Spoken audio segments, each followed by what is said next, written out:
There is a country that was called the center of the world, and for a very good reason. Sit down with a map and look at where Iran sits. To its west, the Arab world, Iraq, the oil fields of the Gulf. To its east, Afghanistan, Pakistan, the gateway to South Asia. To its north, Russia, the Caspian, the Caucasus. To its south, the Persian Gulf, through which 20% of the world's oil flows every single day.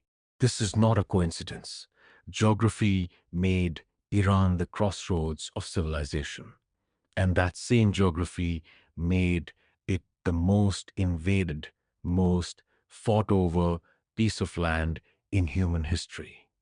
Persia, as the world once called it, built one of the greatest empires humanity has ever seen. It was creating universities when Europe was still in the Dark Ages.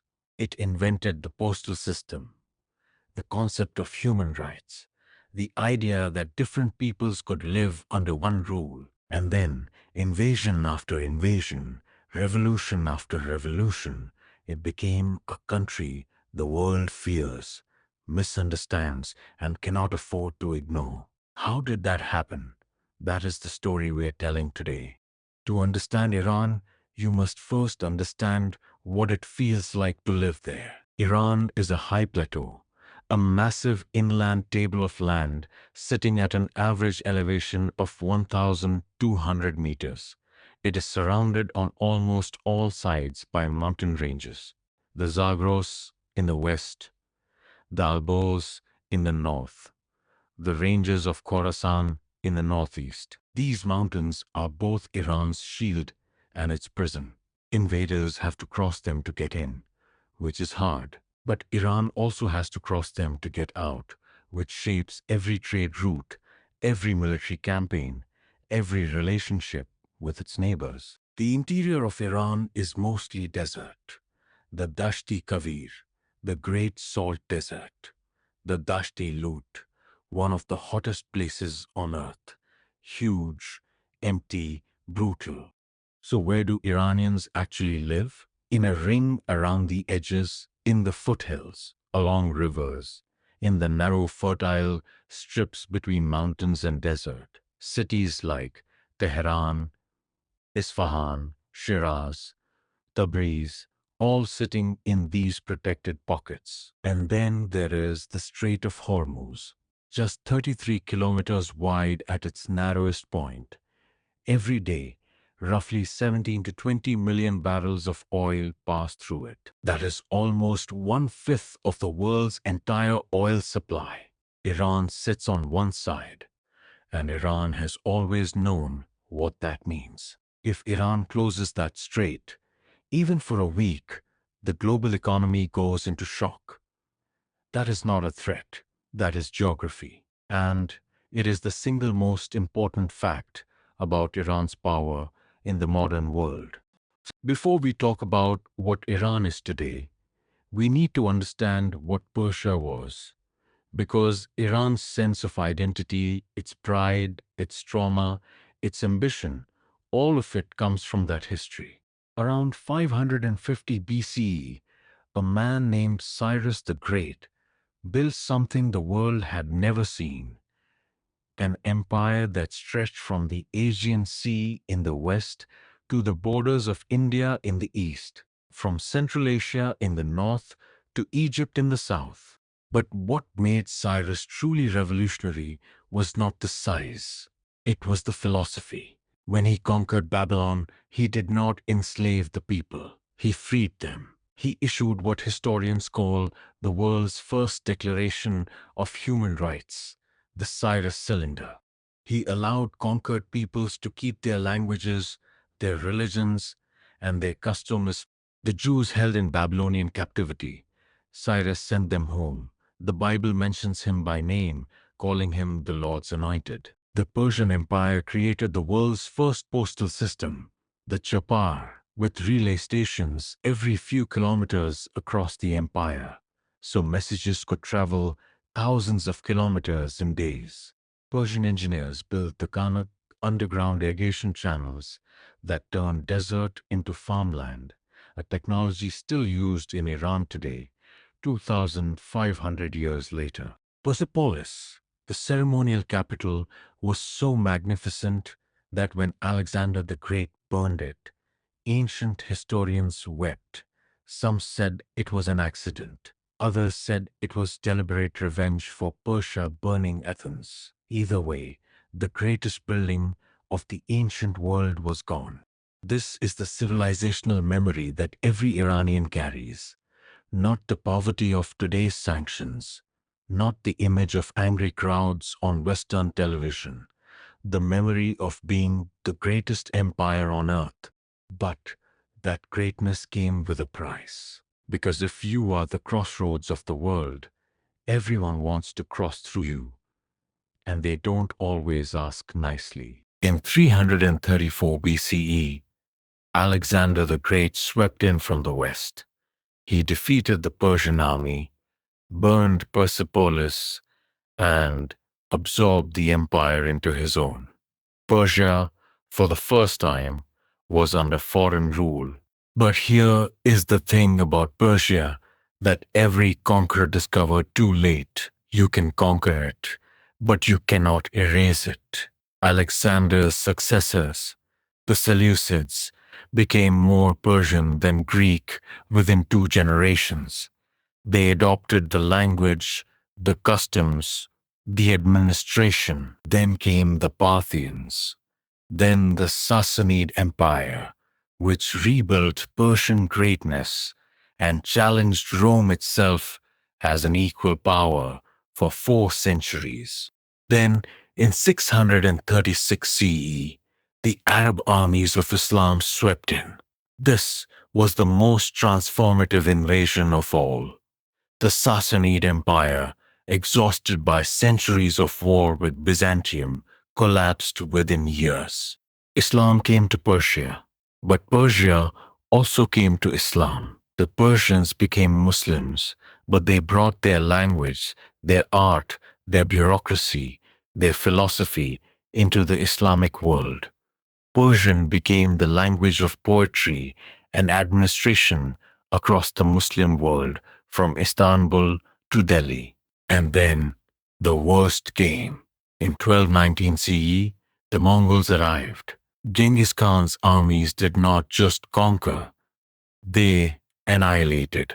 Cities like Nishapur, Merv, and Ray, among the greatest cities on earth, were simply wiped off the map. Millions killed. Historians estimate Persia lost nearly half its population to the Mongol invasion. Half. The land that had been the most densely settled and most prosperous in the world became empty plains and ruins. But even the Mongols could not erase Persia. Within 2 generations, the Mongol Ilkhanate rulers in Persia had converted to Islam and become patrons of Persian art and culture. Again, conquer Persia, become Persian. In 1501, something happened that would define Iran's identity for the next 5 centuries and make it permanently different from every Arab neighbor around it. A young military leader named Ismail, just 14 years old, came to power and declared something radical.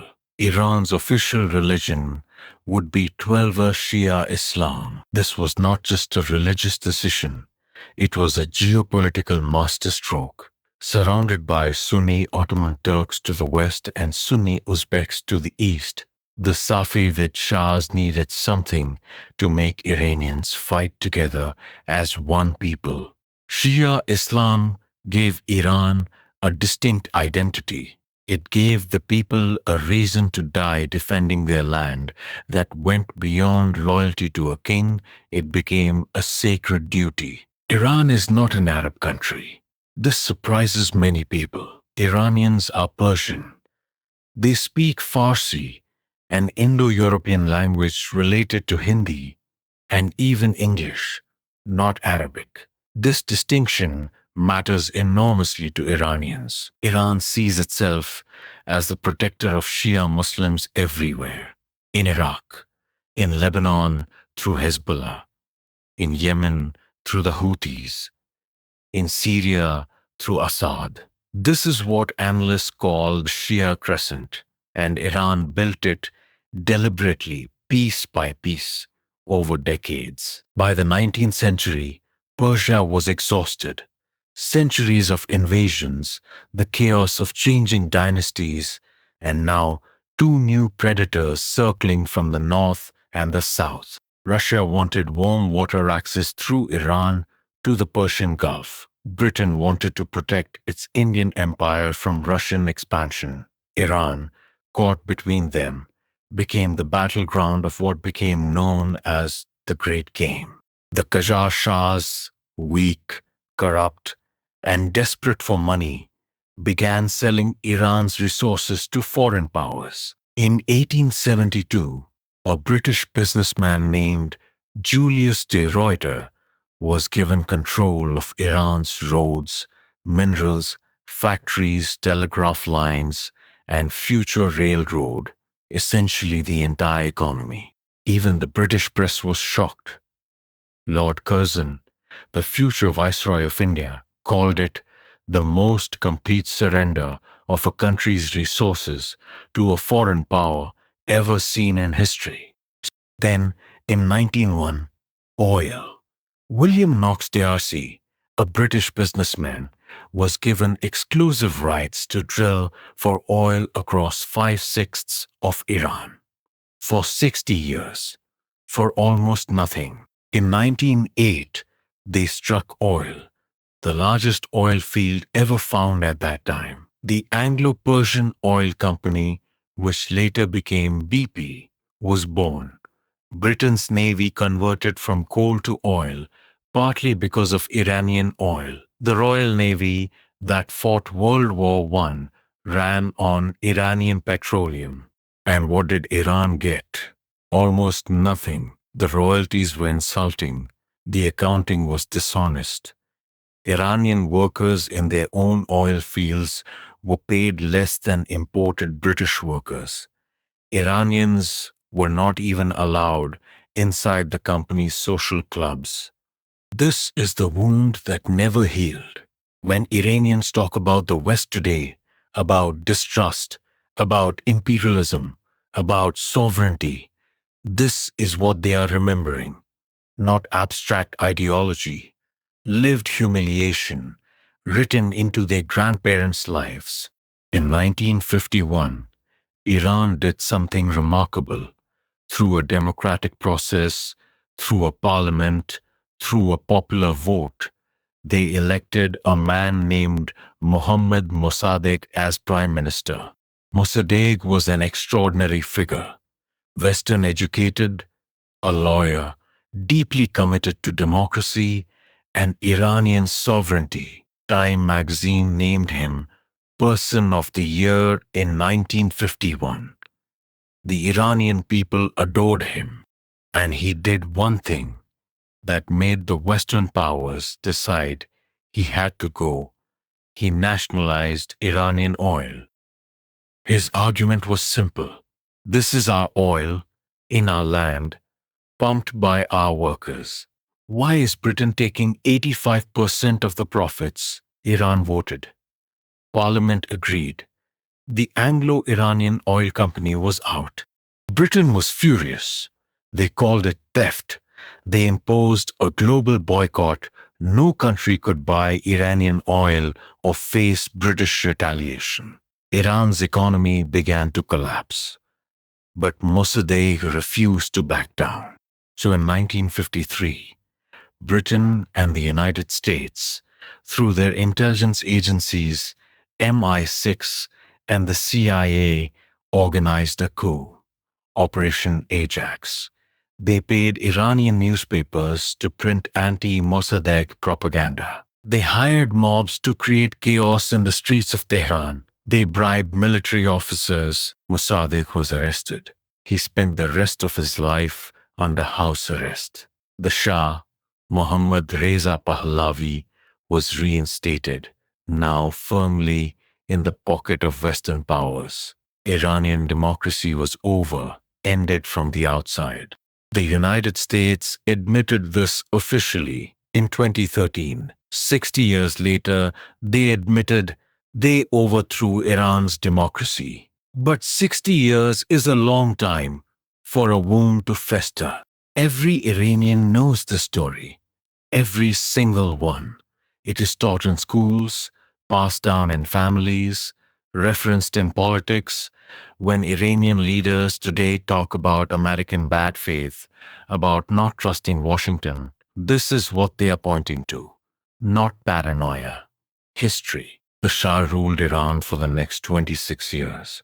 He modernized the country, built universities, gave women the right to vote, launched land reform. But he also ran one of the most brutal secret police forces in the world, the SAVAK. Trained by the CIA, Iranians were not allowed to criticize the Shah. Thousands were imprisoned, tortured, disappeared. The economic benefits of oil went to the elite and to Western companies. The gap between rich and poor exploded.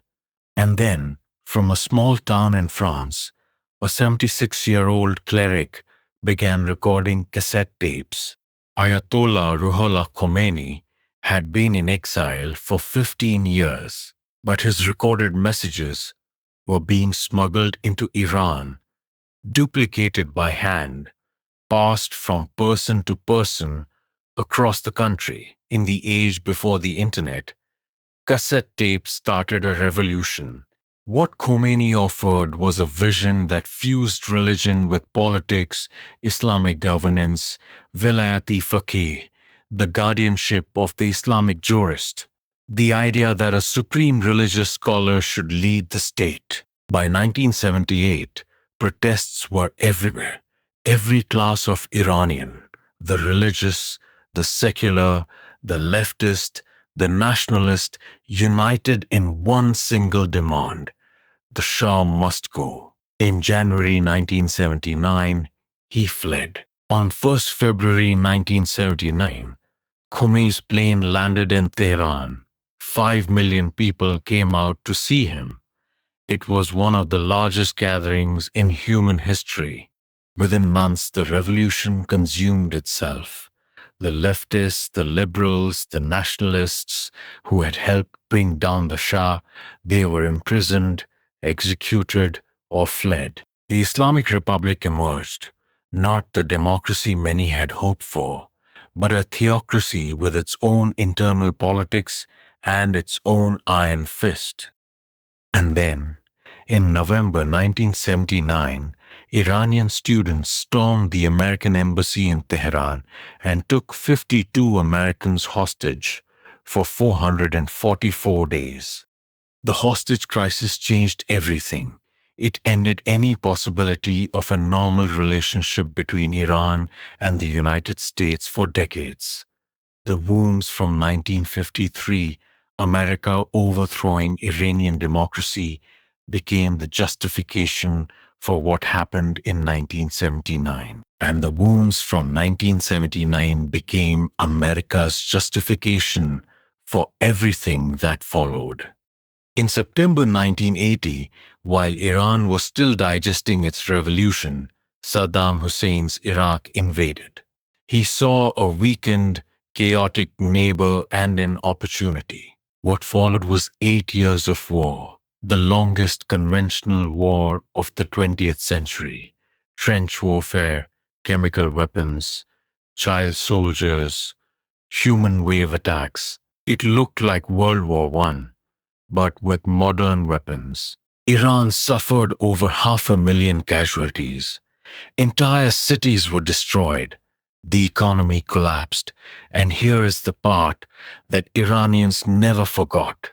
The West supported Saddam. The United States gave Iraq intelligence. Western companies sold Saddam the chemical weapons he used to gas Iranian soldiers and Kurdish civilians. Iran fought alone. Against Iraq, against Western support for Iraq, against economic pressure. And yet, they did not lose. The war ended in 1988 with a ceasefire, no winner, no loser. but it left a permanent scar on Iran's national psyche. We were attacked. The world helped our attacker. We survived anyway, and we will never trust the outside world to protect us. This is why Iran wants a nuclear program. Not necessarily a bomb, but the capacity, the knowledge, the insurance policy, because they were once left alone against chemical weapons with no protection. They will not be helpless again. Iran's nuclear program is the most dangerous geopolitical puzzle of our time, and it is impossible to understand without knowing everything we just discussed. Iran says its program is peaceful for energy and medical research after the West suspects it is a weapons program in disguise. The truth is likely somewhere in between. Iran wants the capability without necessarily crossing the final line.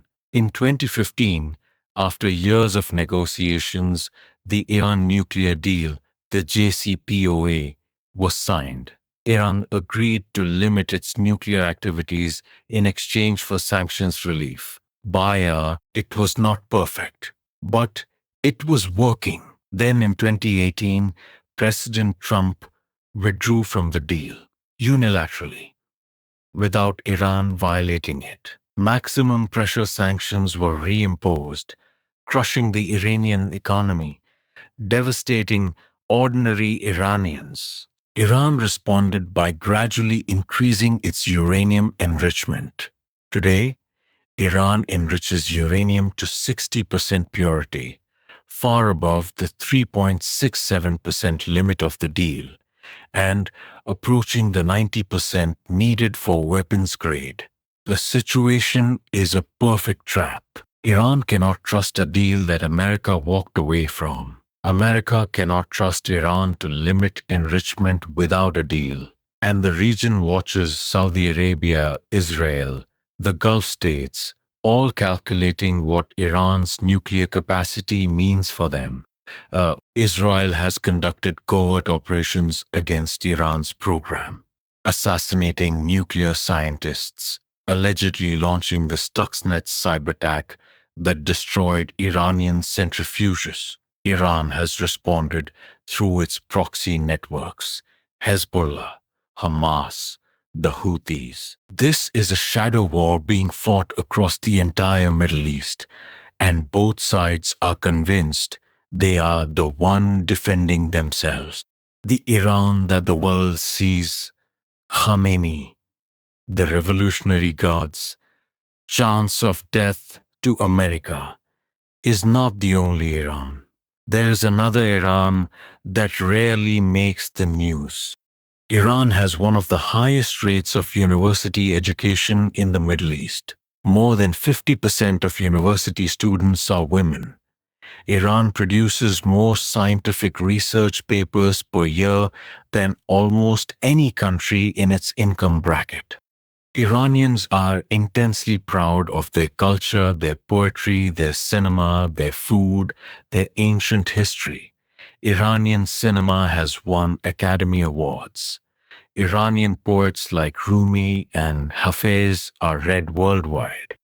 But there is a deep tension between this modern, educated, often secular, younger generation and the religious establishment that rules them.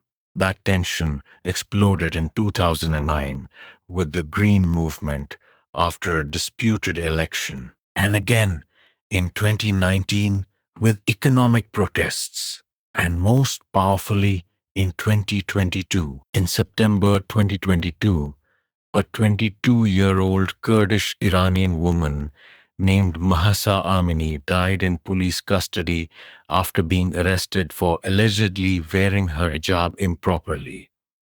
What followed was the most sustained uprising against the Islamic Republic in its history.